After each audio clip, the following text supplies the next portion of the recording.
Hey guys, Ollie, welcome back to my YouTube channel. So it's been a couple of years since I did a snail care guide, so I'm just going to do a little bit of an updated version. Of course, a couple of disclaimers first. This is for garden snails, not aquatic snails, and not giant African land snails either.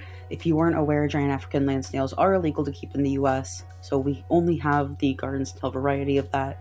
So this is just for them. I have no experience with either of the other two.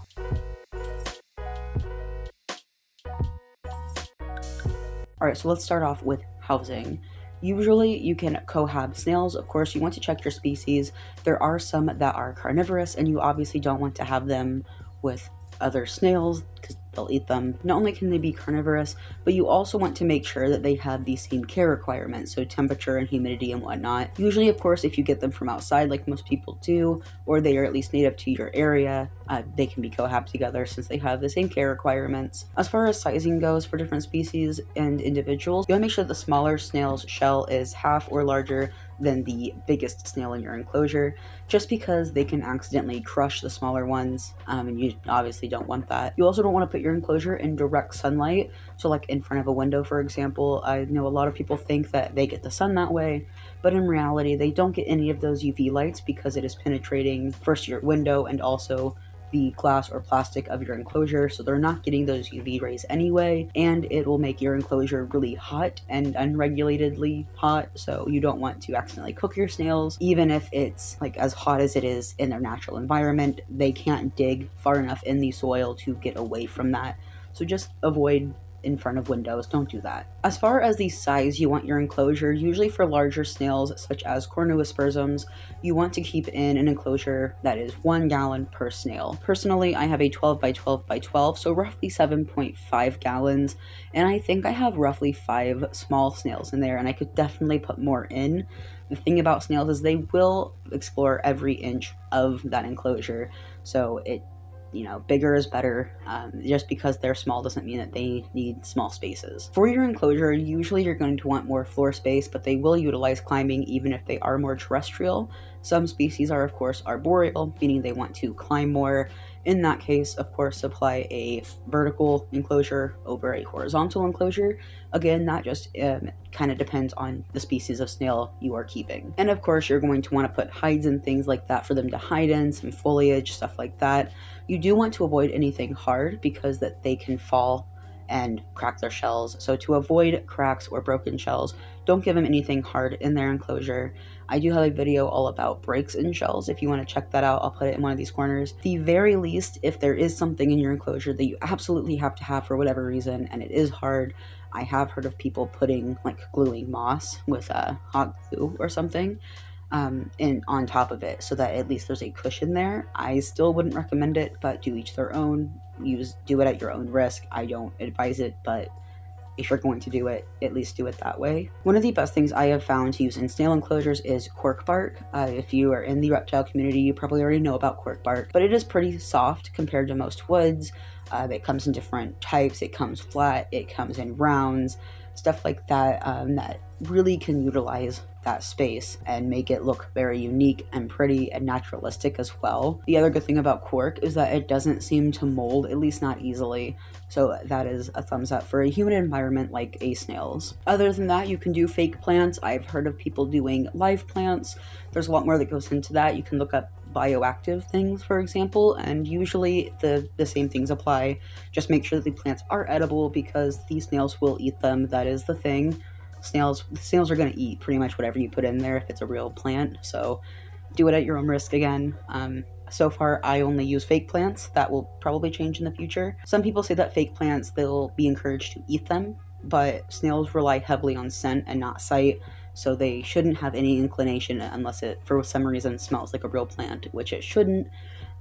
They shouldn't have any real inclination to eat it. Another really good thing to add to your snail enclosure is moss and leaf litter.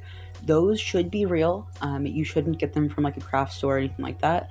You should get your moss from a reliable source like a pet store or maybe online that's designed for pets. You want to make sure it's designed for pets because they're probably going to eat the moss. You can also get moss from outside and treat it. There are tutorials on YouTube. I highly recommend Serpa Design. You can get it outside. Same for wood, like sticks. I actually have a stick in my enclosure that I did get from outside, and all of my leaf litter I collect myself. I do have videos on my channel for the leaf litter and the wood, but you can also just buy it online.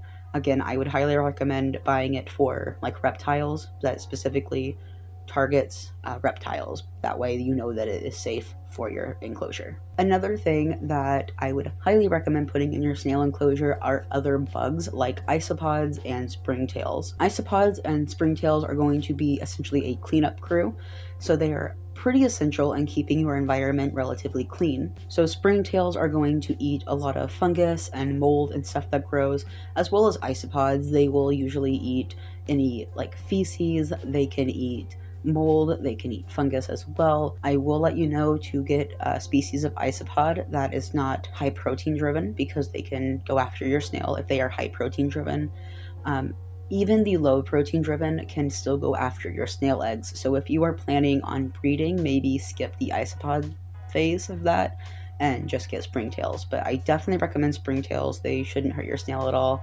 And they do a wonderful job at keeping your environment clean for your snails. And one more essential thing that you need, this kind of goes in with food as well, so I'll mention it a little bit later, but you do want to make sure that you have a nice piece of cuttle bone in there. You can get it in the bird section at any like Walmart or like any pet store. You can also buy it online. Again, make sure it's for pets. Now, as far as substrate goes, so obviously you need a good substrate for your enclosure. A really good substrate mix is about 60% organic topsoil. I use Scott's organic topsoil. Just make sure there's nothing in it other than just the soil. You don't want any fertilizer, you don't want any of that in there. But I would recommend about 60% of the organic topsoil and about 40% of eco earth. So you can get eco earth at any pet store. Usually I get the hydrating blocks that you just put in water and it hydrates it, and it's a lot more for your money. But you can use the dry one as well if you don't want to put the effort into it. And I would recommend to put about 4 inches of substrate in your enclosure to give them some nice spots to dig. Snails will dig to thermoregulate as well as lay their eggs. So you want to make sure that you give them that option. So about 4 inches is pretty good for most garden snails.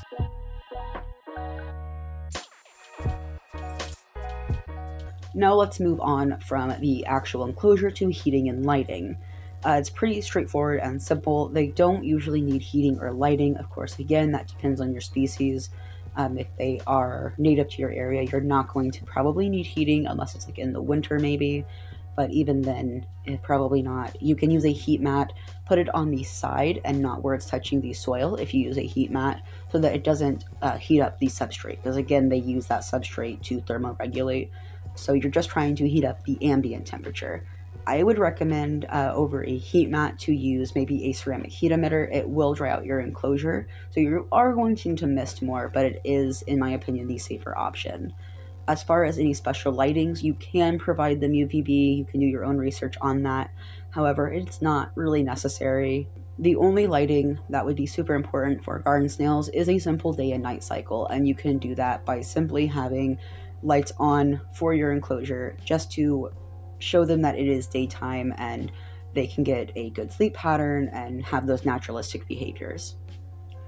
Day and night cycles highly increase the quality of life and even how long their lifespan is. So day and night cycles are a lot more important than a lot of people give them credit for.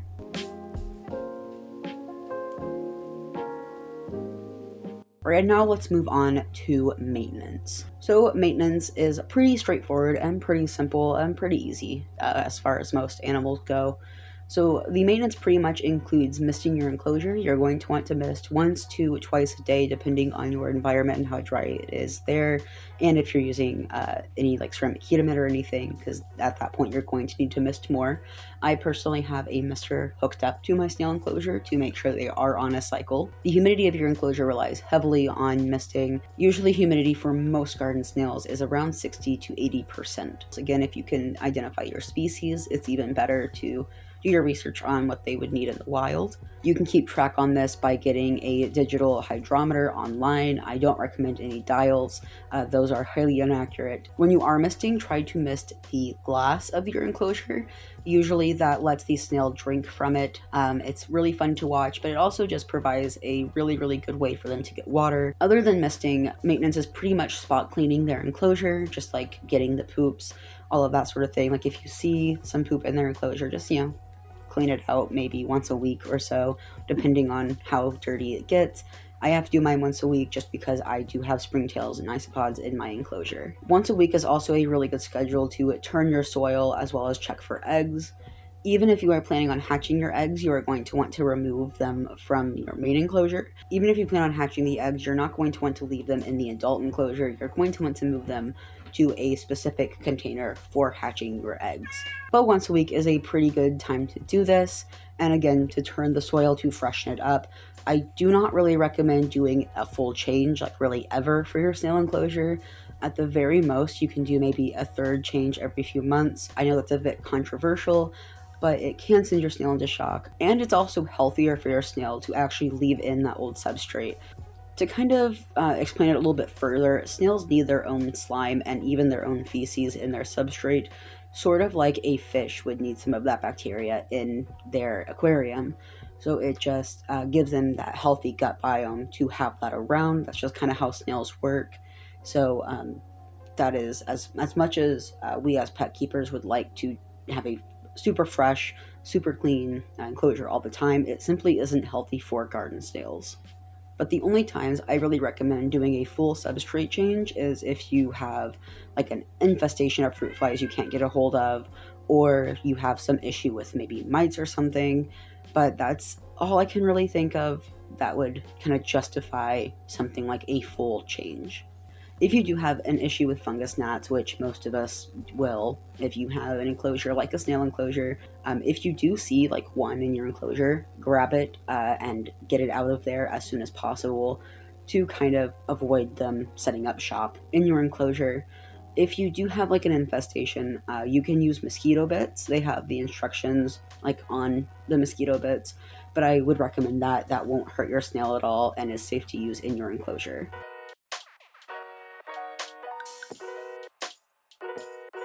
Alrighty, and now that we are done with the enclosure and the maintenance of your snail enclosure, let's go into what to feed your pet garden snail. So snails pretty much have evolved to eat mostly anything that you're going to be giving them. Things that I would avoid though are things like dairy. I would also avoid processed foods like bread, pasta, for example. I also wouldn't give them anything in like the onion family. I wouldn't give them any citrus. Celery is controversial, but I would still stay away from it. I know that regular potatoes are also controversial. I personally stay away from those things just to be on the safe side. Sweet potatoes are safe though, and they love sweet potatoes. Cucumbers are something that's really popular that people give their garden snails. However, I wouldn't recommend giving yours cucumber. It's not healthy. It has very little nutritional value to it. It's mostly water, but snails really like it and have even been reported to get addicted to it and don't want to eat anything else if they have it too often.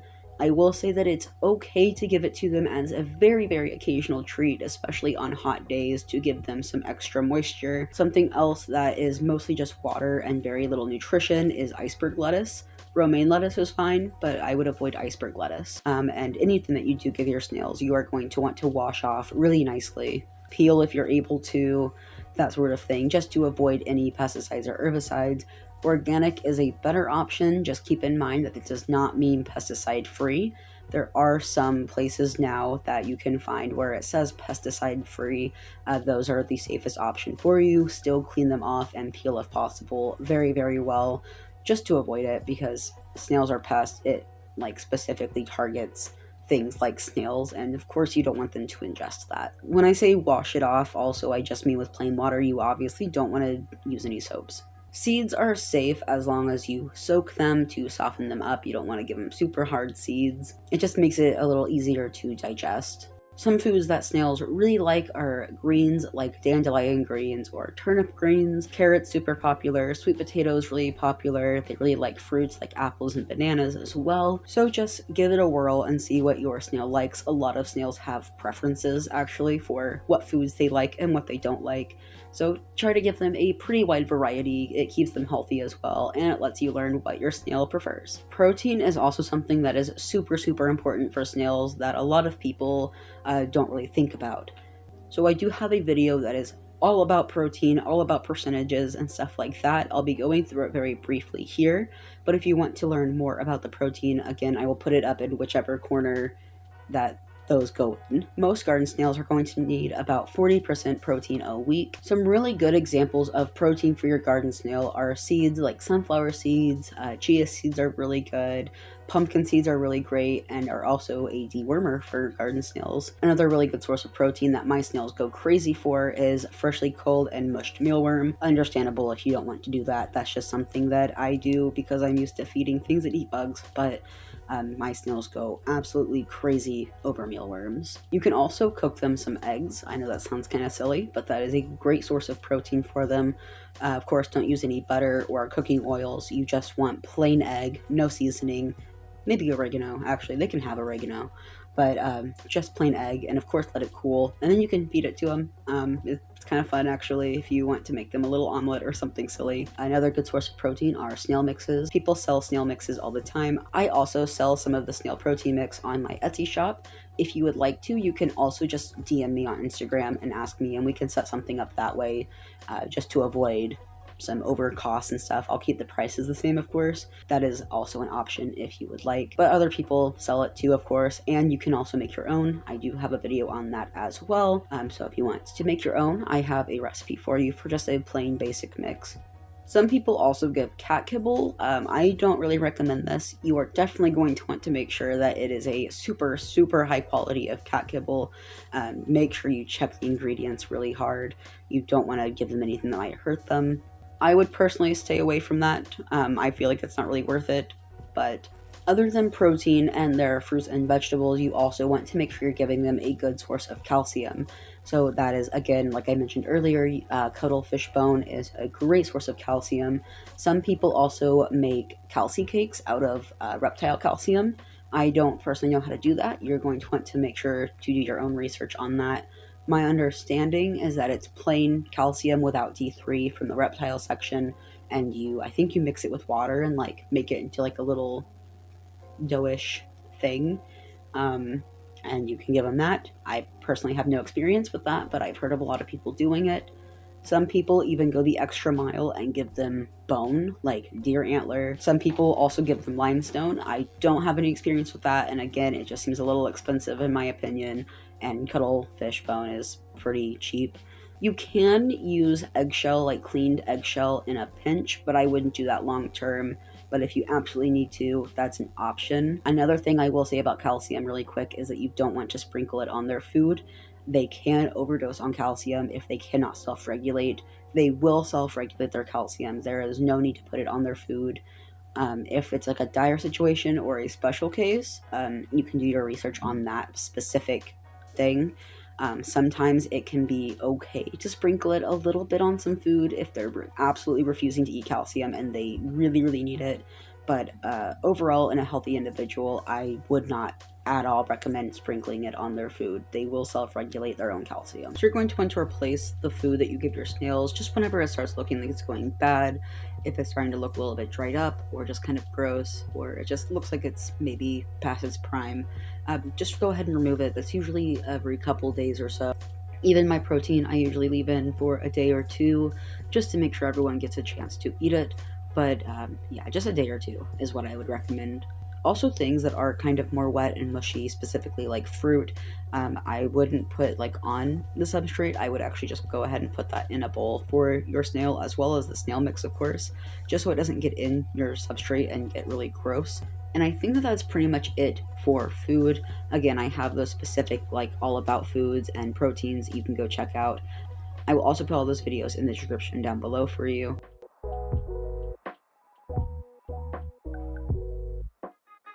So now let's go on to little extra tidbits. These are things that I couldn't really find an exact place to put, but I still think are important to talk about.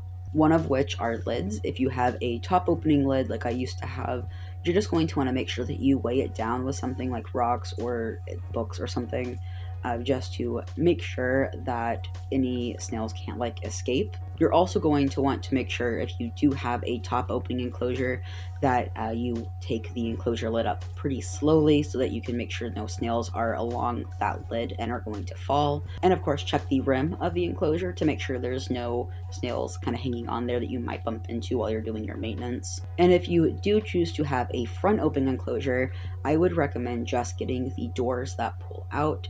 You don't want anything that slides, because if you have, like, let's say a sliding door and you need to slide it open and it slides open like this, and there's a snail on this door, you can't open your enclosure at that point. Another thing that I don't see a lot of people talking about, but again, I think is super important, is that their poops can change colors. For example, if your snail eats carrot, their poop is going to be orange. If your snail has a lot of calcium, their poop's going to be white. So a lot of people see that and think something's wrong with their snail. In reality, it's just whatever they ate is going to be the color of their poop. Another thing that I think is pretty important to mention is that snails are super, super sensitive, of course, to salt. And we have salt naturally on our skin. So if you handle your snail, I would recommend actually wearing gloves, or at the very least, rinsing your hands off really well. Avoid using soap, just use plain water. Rinse them off really, really well and keep them wet when you handle your snail. And one more thing I will say that's super important to know is don't hold them by their shell. Doing this puts a lot of stress on their body as well as their mantle, and can cause further issues in mantle collapse. Once again, I have a video for that if you want to look further into it. Another thing that can cause some serious damage to their mantle and body is if they are on a surface and you just grab their shell and try to pull them off. That's going to hurt them really bad. So if you have a snail on a surface and you want to get them off, you can simply take them and kind of put your finger and sort of tickle their foot, like their body essentially, until they retract into their shell, and then you can safely pick them up. But if they don't, just release, which they should. We just recommend leaving them alone. You don't want to pull on them. They are a lot smaller than you, and even if you think you're pulling lightly, that's putting a ton of stress and harm on their bodies and on their mantle. Another thing that people freak out a lot about is puffy mantles. Puffy mantles are nothing to worry about. It usually just means that your snail wants to mate. So it's not sick, it's probably fine. It's just a puffy mantle. Snails can also bubble as a defense mechanism. A lot of people really freak out because it kind of looks similar to if you put salt on a snail. Most of the time, that's just the snail kind of being fussy and not wanting you to mess with it, and it's a defense mechanism. So usually, unless there is salt present, the snail is okay. And with those tidbits, I think that is pretty much all I have for you. So I really, really hope you guys liked this video. I hope you guys learned something from it, or at the very least found it entertaining. Give this video a like for the algorithm. Comment down below if you think I missed anything important for snail keeping. And also comment down below what you guys want to see next from me. All of my links, including all of the videos I listed on here, any of the other YouTubers that I mentioned in here will be down the description below. And of course, as in every other video, all of my links, including my Instagram link, my art account Instagram link, my Facebook group, and my wife and I's Etsy shop where I sell that snail mix, as well as crafts that my wife and I do, will be in the description down below underneath those other things. And of course, subscribe to this channel if you are into this kind of content, or really any animal kind of content. I upload every single Saturday at 10 a.m. Eastern Standard Time, but you can hit the bell if you don't want to remember that. And as always, I will see you guys next week. Bye.